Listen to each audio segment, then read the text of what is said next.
News. You remember a few days ago, House Speaker of the United States, Nancy Pelosi, actually visited Taiwan. Remember, Taiwan is an entire region that China contests ownership over. Now, in retaliation to Nancy Pelosi's visit, you'd seen China launch a number of live drills in the area.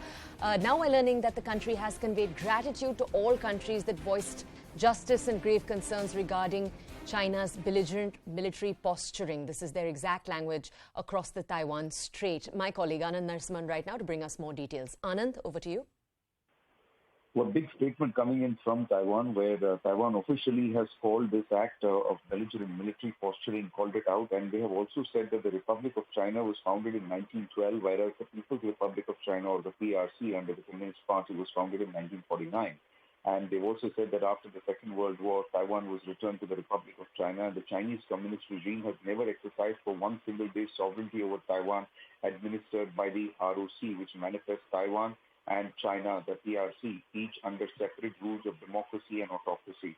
They have also very clearly called out China's One China policy, calling it a fraud, saying that Taiwan is entitled to make friends and maintain relationships with countries around the world. PRC's continued actions to coerce and intimidate other countries into shunning Taiwan underlines the fact that PRC itself does not recognize Taiwan as part of China, further deflating the fraud and empty lies of the so-called One China principle. But more importantly, they have very openly thanked, saying that the government of Taiwan wishes to convey sincere gratitude to the executive branches and parliamentarians of over 50 countries, including India, which have called on all sides to exercise restraint, de-escalate tensions, avoid unilateral actions to change status quo and maintain peace and stability. And while further condemning Chinese hard action and calling it unreasonable military threats, China has said that Taiwan has said that it reserves the right to firmly defend Taiwan's sovereignty and national security.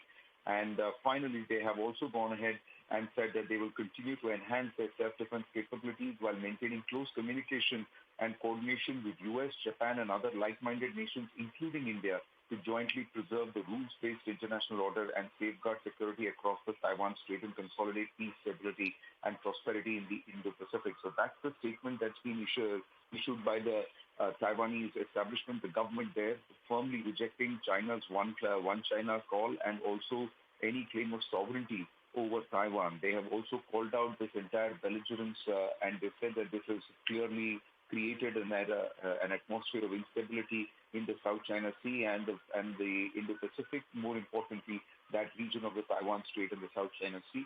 And but they have very clearly said that China's or the Chinese Communist Party's claims of sovereignty over Taiwan are unfounded and they've outrightly rejected. But again, along with US and Japan, the statement clearly mentions India separately and thanks India for impressing upon and parliamentarians from our country for stressing on the need for order and de-escalation of tensions in that region at the earliest.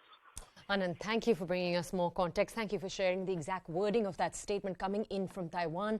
Now we're going to move